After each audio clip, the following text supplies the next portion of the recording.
Buenos días, Miss, buenos días, compañeros. En esta ocasión les vamos a presentar nuestro tema, que vendría a ser la oportunidad no discrimina.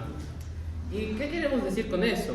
Pues de que la oportunidad se puede encontrar en distintos lados y siempre cuando menos te lo esperas.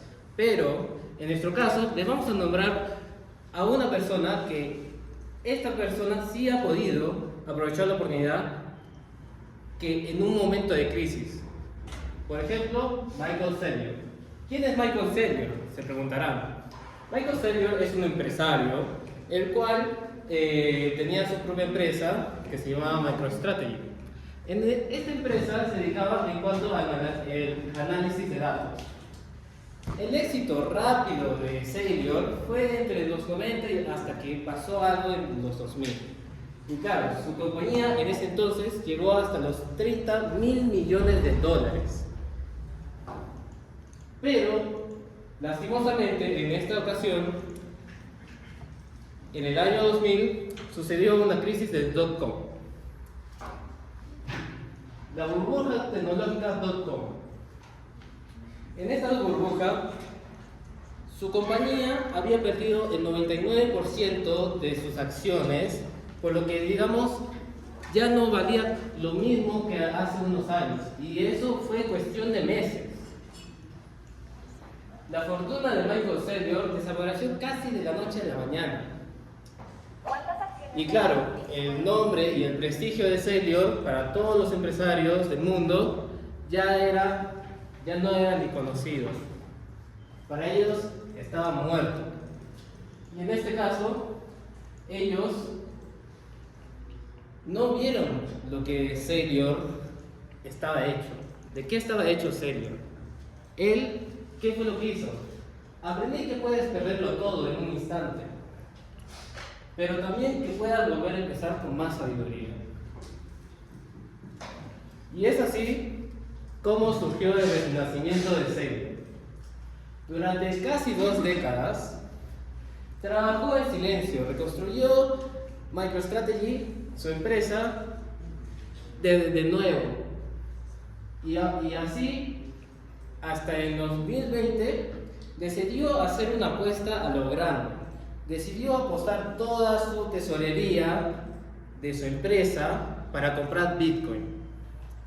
¿Cuántos Bitcoins se preguntarán? Pues ahora tendrán un montón, pero no es para nada poco. ¿Y qué fue lo que pasó? Pues mientras que él veía salvación, esperanza en cuanto a Bitcoin, y lo voy a hablar después en la ronda de preguntas, ¿qué es Bitcoin? Si desean saber, pues básicamente él lo vio como la salvación frente a la inflación y la depreciación del valor del dinero. O sea, por ejemplo, el sol, el dólar, el euro, el yen. Y claro, apostó con su tesorería miles de millones de dólares. Muchos lo llamaron loco, pero aún así no sabían lo que iba a venir. Sin embargo, su convicción lo llevó a ser reconocido como el mayor inversor de Bitcoin de toda la historia. Y hasta ahora se posiciona como la empresa que más sostiene Bitcoin en su tesorería.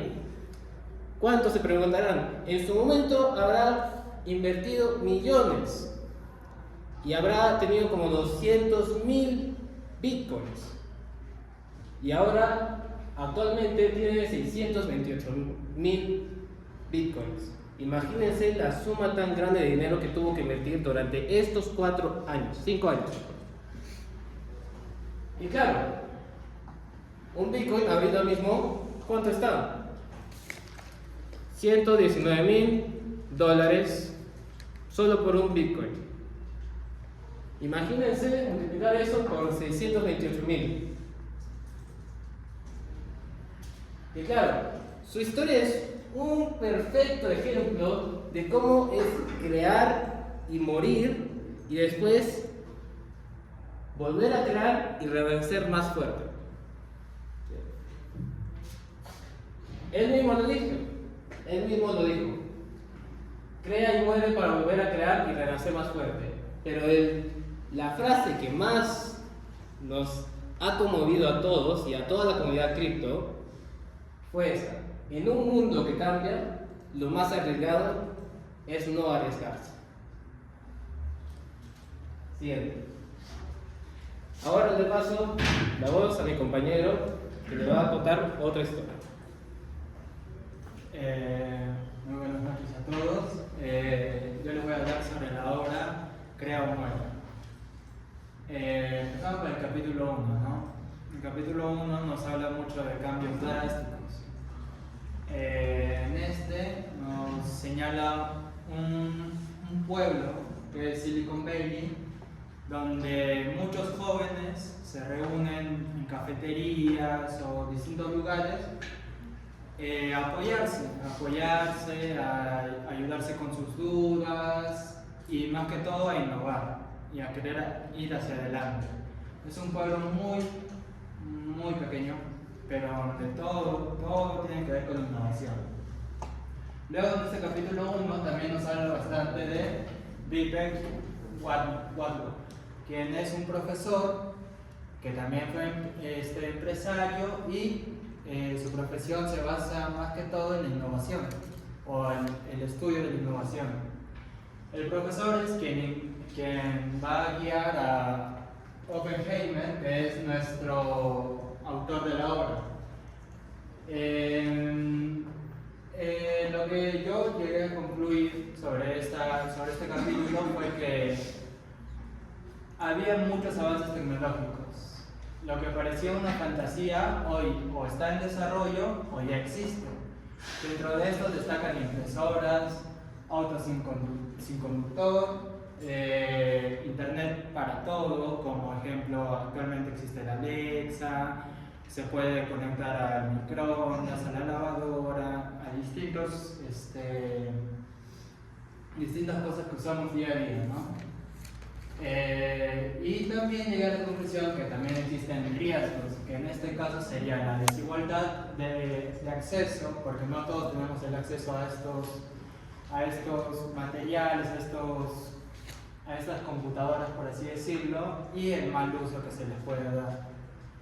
Y una frase que yo traté de recalcar fue: la innovación no requiere de recursos infinitos, requiere de pasión, visión y la voluntad de desafiar lo establecido. En el capítulo 2 nos habla más acerca de Latinoamérica y cómo está viendo su innovación actualmente. Lastimosamente, Oppenheimer nos dice que en Latinoamérica, a comparación de Estados Unidos, Asia, Europa, es muy escasa, y los factores a los que se debe esto son la educación y la burocracia. En cuanto a la educación, tenemos que es un sistema rígido y memorístico. ¿A qué me refiero? Que es un sistema donde lo que premia es la obediencia y lo que castiga es el error, cuando el error es más que creatividad, una idea de una persona que, ya sea buena o sea mala, es innovar. Y también que no estimula ni la creatividad ni el pensamiento crítico. En cuanto a la burocracia, está que los gobiernos invierten muy poco en investigación y desarrollo, lo que nos hace innovar pues mucho menos, ¿no? También el querer abrir una empresa se dificulta por corrupción o por falta de transparencia. En el capítulo 2 también nos habla mucho acerca de un latinoamericano, Gastón Acurio, que también es peruano, que nos demostró que el éxito no se limita solo en Silicon Valley, sino que puede pasar en cualquier lugar. Gastón Acurio, sin necesidad de tecnología, sin necesidad de estar en Silicon Valley, agarró y se dedicó a lo que le gustaba, trató de innovar poniendo empresas, haciendo sus canales de YouTube, haciendo recetas, saliendo al extranjero, que todos conozcan la comida peruana, y actualmente es de los empresarios más grandes de todo el Perú y Latinoamérica. Una frase que también recalcó bastante en el capítulo 2 es que Las escuelas siguen siendo fabricadas de repetidores y no de pensadores. Ahora le cedo la voz a mi compañero. Bueno, profesora, buenos días, compañeros. Yo le voy a presentar en sí el tema se llama Jordi Muñoz y el movimiento de los vehículos. Pero yo he sacado duda. ¿Los drones son buenos o malos? Porque en sí el tema nos trata de los drones. ¿Estás de acuerdo? Primero, ¿qué son los makers? Los makers son personas que, ¿cómo les puedo decir? Nerds, que en un sitio web comparten y publican sus innovaciones, sus creaciones y sus dudas. Esos son en sí los makers. Ahora vamos a hablar de Jordi Muñoz. Jordi Muñoz, ahorita en la actualidad, es un CEO de 3D Robotic, pero cuando él era niño, no es de que haya sido un alumno ejemplar, muy inteligente o muy bueno, ¿no? En sí, Jordi Muñoz, cuando fue niño, cuando estaba en el colegio, le detectaron síndrome de deficiencia o hiperactividad. Sus padres eran profesionales de clase media. Su papá era un neuropsicólogo y su madre era una contadora. Jordi Muñoz, cuando era niño, se interesó bastante en lo que es armar y desarmar, porque su padre compraba objetos malogrados, se podría decir, para él armarlos y repararlos, porque supuestamente él decía que era para distraerse de lo que era neurológico. Ya, y cuando Jordi Muñoz quiso entrar a la IPA, que era el único instituto que tenía la carrera de aeronáutica, intentó, en pocas palabras se puede decir que perdió 2 años intentando ingresar a ese instituto porque al final no entró. Y al no entrar, Jordi Muñoz se resignó y vendió un carro que le había regalado su padre. A su madre le había vendido ese carro y con ese dinero invirtió en una taquería, abrió una taquería. Y ya se había resignado Jordi Muñoz a estudiar, a todo eso.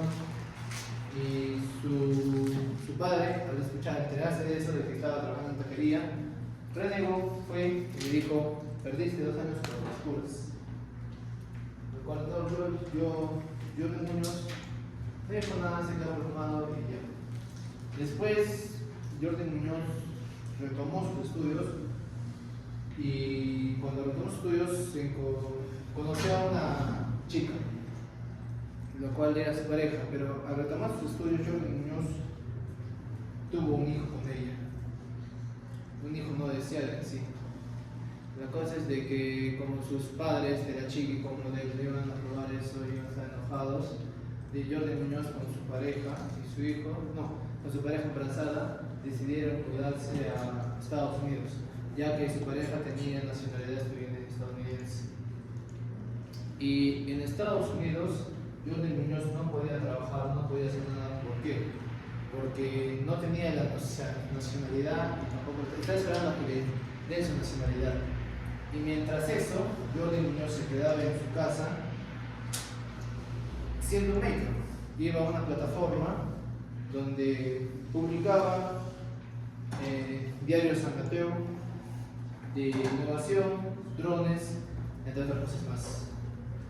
Y poco a poco fue publicando y a la gente le interesó sus publicaciones, sus innovaciones, todo eso, ¿no? Y después de eso conoció a su socio, con el cual abrió Markerbot. Había Markerbot, la cual se especializaba en diseño de drones. Ese tiempo los drones no eran tan utilizados, o sea, sí había drones, no es que él creo los drones, no, sí había drones, pero no solo eran drones que se usaban, creo que para grabación, para vigilancia y para sobre si no había pestes o algo así, ¿no? La cosa es que Jordi Muñoz con su socio en esa empresa Mercado fue de que los drones hicieron que se innovara más, ¿no? O sea, que ya no solo se quede en ese tema, sino que si innove más, por ejemplo, su meta de ellos era de que las empresas como Amazon, FedEx o Domino's puedan transportar delivery, en pocas palabras estoy diciendo, paquetes delivery, pero en eso había un problema, de que tú al usar esos drones, y si se hubiera puesto muy simple los drones, ahí estarían, el problema sería que estarían invadiendo la privacidad de uno. Ya pues, y así Jordi Muñoz terminó siendo el CEO de 3D Robot. Acá están las aplicaciones de los drones que ahora en realidad sí se dan, lo cual es la vigilancia, llevar medicamentos a lugares rurales, para controlar las pestes en productos agrícolas, para apagar incendios, entre otras cosas más.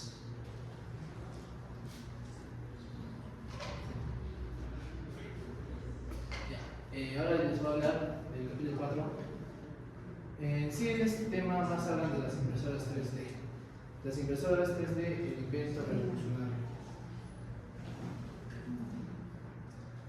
¿Qué funcionalidad tienen las impresoras 3D? En sí, las impresoras 3D para ese tiempo solo tenían la funcionalidad que era imprimir plástico.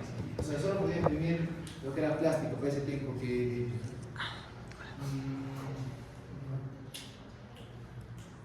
solo podía imprimir plástico por ese tiempo, pero después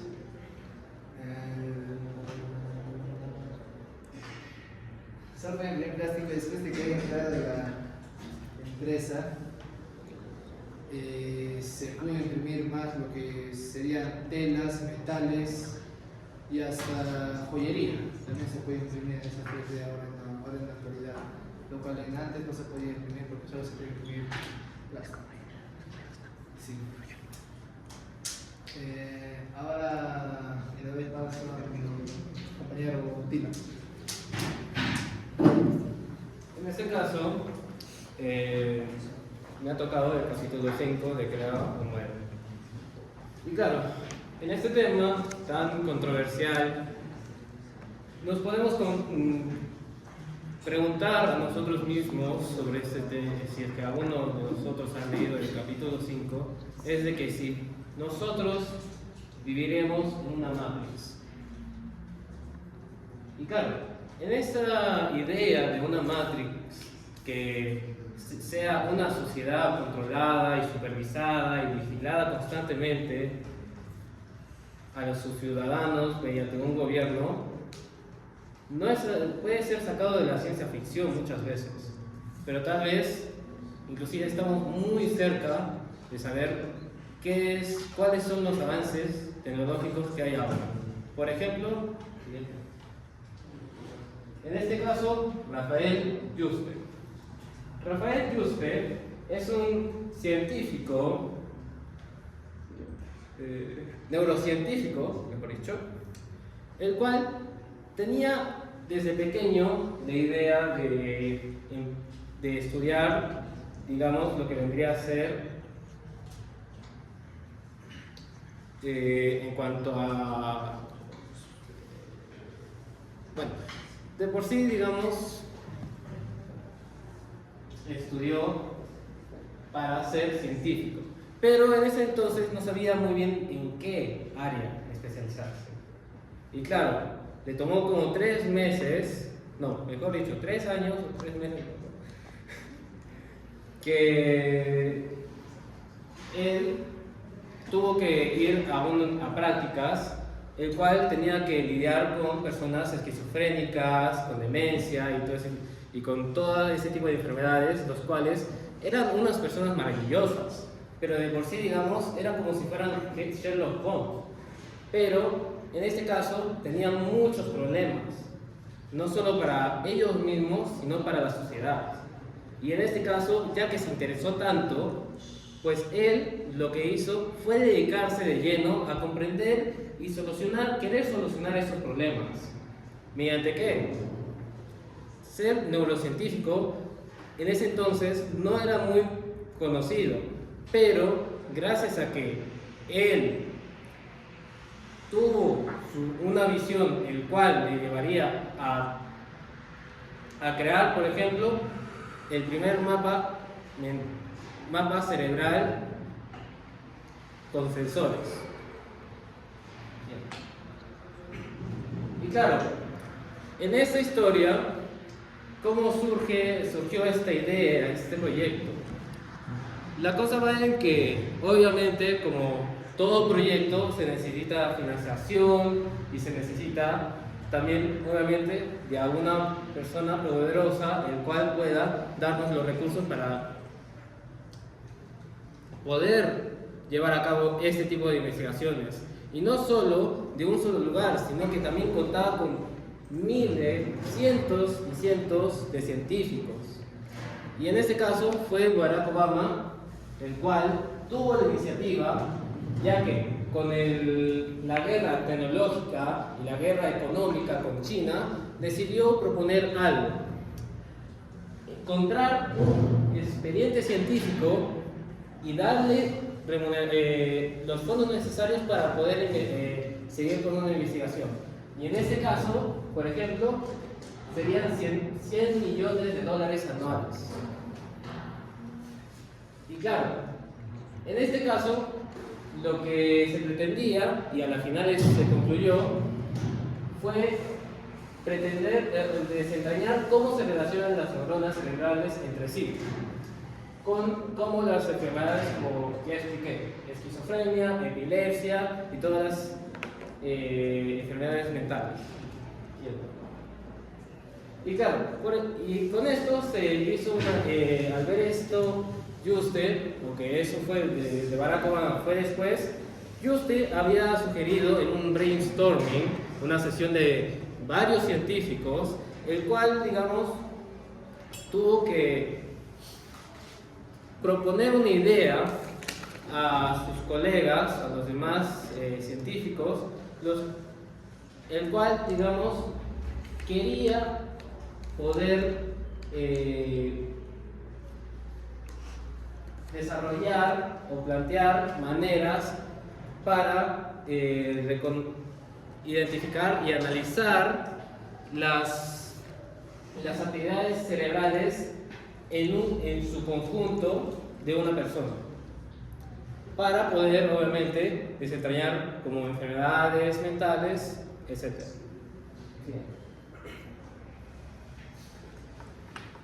Y claro, en ese brainstorming, ¿qué fue lo que sucedió?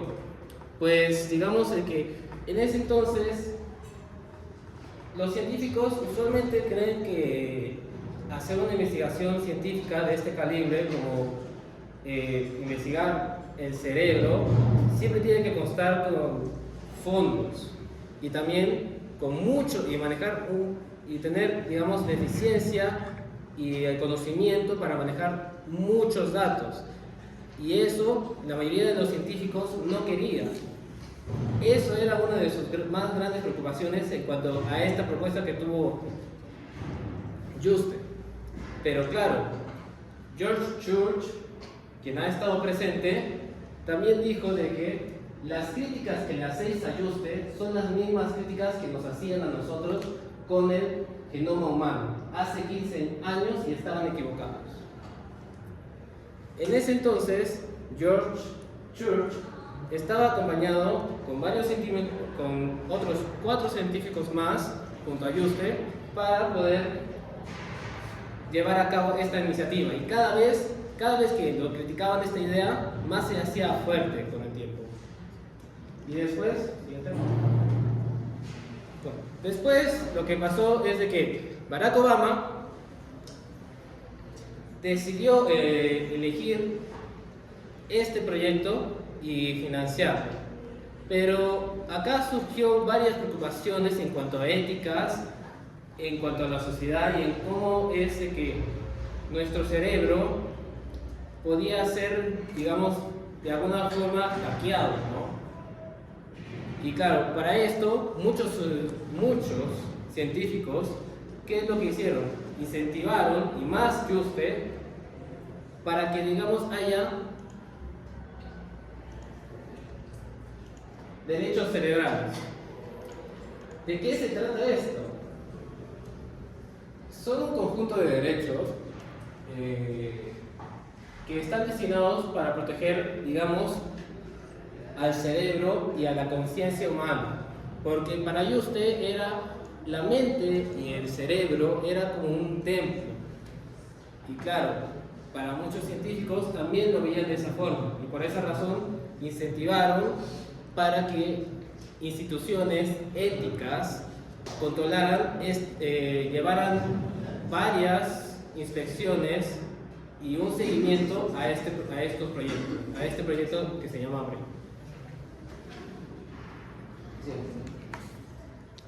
Y eso sería.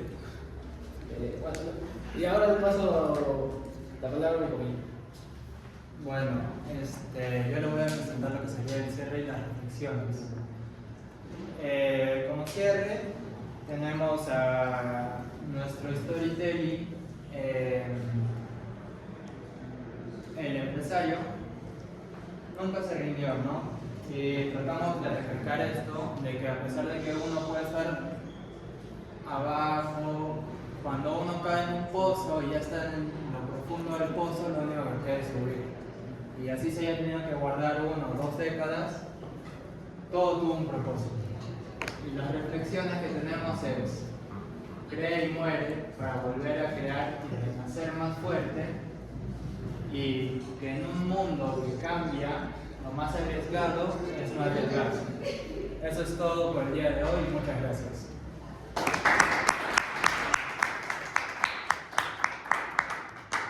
No hagas eso, no es obra. ¿Qué hacen aplaudiendo ni han escuchado esto? ¿Qué sirve? Visita, también grabamos eso. Sí, todo. Ya Ya está, ya es. A ver, el señor que no quería ni verme la cara, les quiere hacer una pregunta. ¿Qué es el Bitcoin? El cripto es una criptomoneda, el cual, digamos, está en una red llamada blockchain, el cual fue creada en 2009 por un grupo de personas, no se sabe exactamente quién es, se dice que son cypherpunks, que son científicos que estudian, digamos, o mejor dicho, tienen los conocimientos necesarios para crear ¿cómo se llama? Criptogramas, por decirlo así. Y claro, se supone que este grupo lo creó no realmente se sabe de dónde surgió, pero es una moneda. La intención de esta moneda digital de cripto era poder transferir tokens entre sí, entre sus usuarios. Y claro, cualquier usuario podía conectarse a esta red. Y claro, para minar un Bitcoin en su momento era mucho más fácil. Solo iba a existir 12 millones de Bitcoins y no va a haber más. Y se dice que aproximadamente en el 2100 y algo ya se van a acabar los Bitcoins. Y claro, ¿qué es lo que sucedió? Ya que su intención era crear una moneda que sea descentralizada y que no se pueda, digamos, inflar, como por ejemplo el dólar o el sol o el yen, pues se dice que se creó con este propósito. Pero obviamente, como toda oportunidad para ya sea personas ricas como personas pobres, esto beneficia a todo el mundo para poder no solo poder invertir en Bitcoin, sino también en poder transferir valor. ¿Y por qué me refiero a valor? Porque de por sí el valor cada vez, por ejemplo, en el dólar o en el sol, se devalúa con el tiempo, ya sea por la inflación o simplemente porque hay demasiada demanda o simplemente Y claro, si es que se eleva valor es porque no hay mucho, es escaso. La cosa que hace a Bitcoin que digamos sea tan valioso es porque tiene un sistema de escasez dentro de su propio código. Y por esa razón, al poner una cosa que todos van a querer al final de cuentas y que de por sí tenga un sistema escaso, lo que va a hacer es de que solo va a subir con el tiempo. Y claro, ahora instituciones, bancos, como empresarios y compañías están implementando este modelo circular de Bitcoin. Como por ejemplo, tengo que pagar impuestos a un país, convierto lo que he invertido en Bitcoin y lo pago. Y no necesariamente tengo que tener un capital con la moneda que tengo, ¿no? Por ese tipo de cosas, por ejemplo, Michael Saylor lo invirtió en esto en su momento. ¿Entendiste? ¿Ya tenía sueño? Más o menos, has entendido. Estaba de sueño, creo, con la cabeza baja. Supongo que con todo esto has aprendido a escuchar. Estaba escuchando, ¿no? Sino que le pesaban las pestañas. Compañero, nos hablaron mucho de Silicon Valley. ¿Por qué es un lugar tan importante en el libro?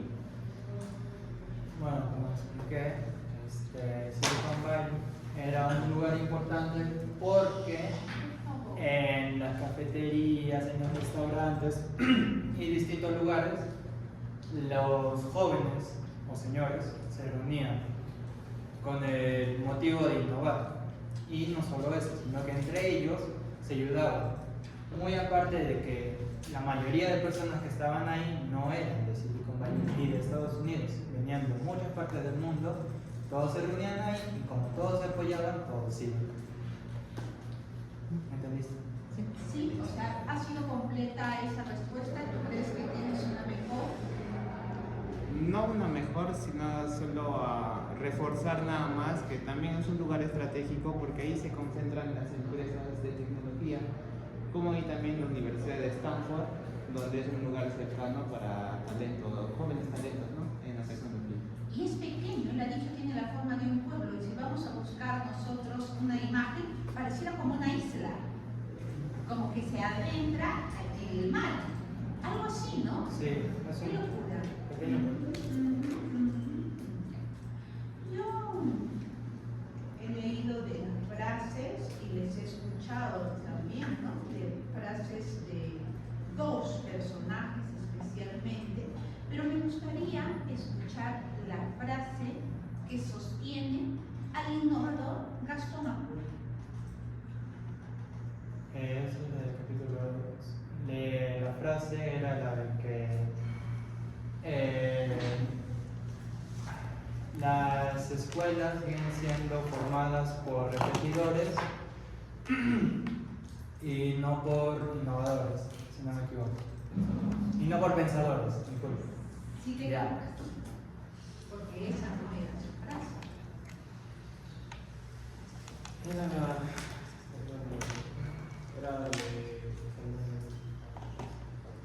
Era relacionada a partir Si no me equivoco. A compartir su respuesta. Ajá, y si no compartes, mueres. Exacto. Lo que sí es bien cambiante, porque desde el tiempo de nuestras abuelas, dicen, es el secreto de la vida. Ah, ya. Eso solamente Gastón Apure. Sí, Ah, ajá, ya. por eso Si te me digo. refiero es, claro, muchas personas hablan sobre que para el éxito se logra compartiendo, ¿no? No tanto con la competencia. Sí, ya se dijo.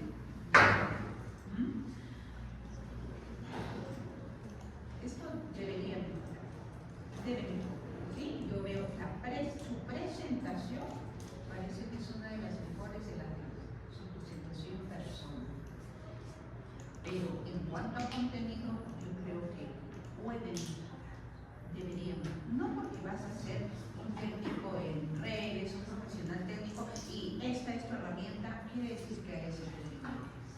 Míralo, a un cocinero en un libro de los grandes emprendedores del mundo. Mira, una ciudad tan pequeñita, siendo el centro de los grandes económicos. Qué cositas, ¿no? No sabes qué van a venir. Entonces, preparados, chicos, para hablar, para dominar masas. Esos compañeros aburridos, esos compañeros sin ganas de aprender, que te miren, aunque sea por tu pinta. No quisiera estar así, ¿no? O si no, la compañera. Yo no sabía, por ejemplo, lo extenso que es el tema de las criptomonedas. Cuando has dicho esto, tú te les voy a explicar después. ¿Por qué te voy a esperar a que te lo explique? Yo me empecé a buscar, porque todo lo tenemos acá, ¿verdad? Ya me enteré, ya estoy ya con 2 artículos que me están dando los datos. Y en algún momento lo escuché, pero no dejé pasar y mira. Pero yo sabía del tema. Sí, tú sí sabías, sí lo has explicado. Más bien yo quería preguntarte si tienes algunas criptomonedas. Sí. ¿Tienes? Ah, ¿tienes? Ah, sí. Sí, ya. Ah, inviertes. Parece abstracto, ¿no? Parece, sí, lo sé. Es que, digamos, bueno, solo disclosure, ¿qué pasaría si es que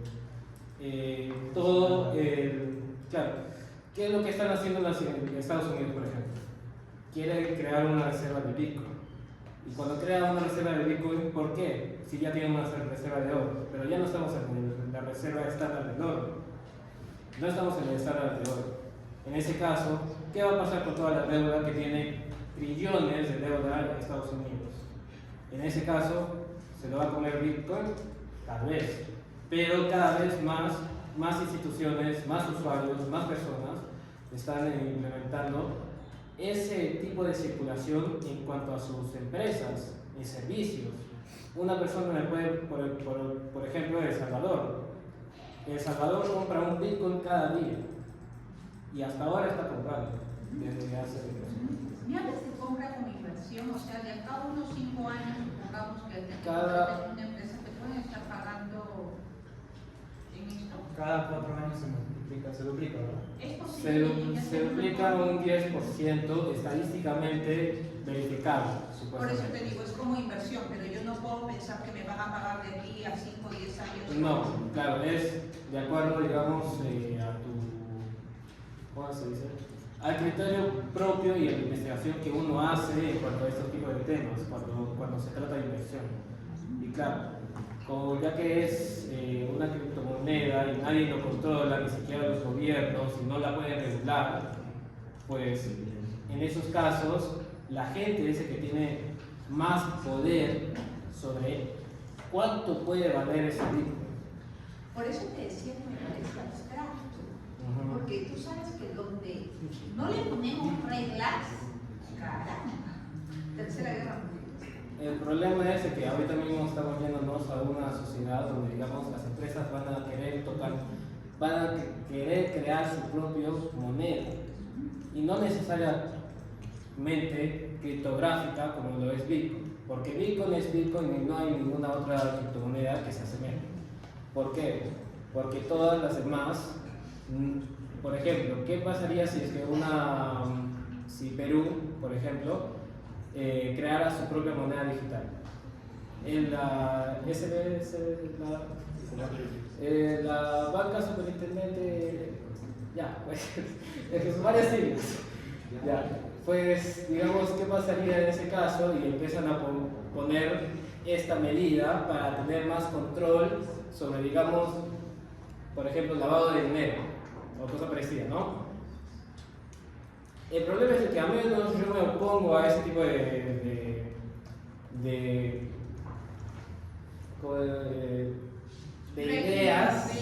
ideas, por decirlo así, porque de por sí, digamos, ya no habría privacidad, porque ¿qué es lo que pasa? Muchas veces no nos damos cuenta, pero lo que compramos es literalmente el reflejo de cómo somos, en qué gastamos nuestro dinero. Es una representación de en qué lo gastamos. Y no solo esto lo pueden utilizar los bancos en contra tuya, podrían utilizarlo en contra tuya. Y no solo nos estamos enfocados en este caso con impuestos, que si hay impuestos en cuanto a invertir, tendrás que declararlo en algún momento, pero eso ya es un tema muy extenso. Sí. Después usted ahorita se nos va a venir, sí, se nos va a venir la conversación va a ser. Pero es interesante, sí, lo que he aprendido hoy. Ya no, porque solo son dos. Y la hizo una, tu compañero que se estaba durmiendo, pero tengo que poner su nombre que íbamos a hacer. Y la otra, el compañero apellido hijo Torres. Torres, ¿no? Buena era también la del inicio, que ustedes no estuvieron. Así la misma. Tomen asiento. Gracias. ¿Acabo?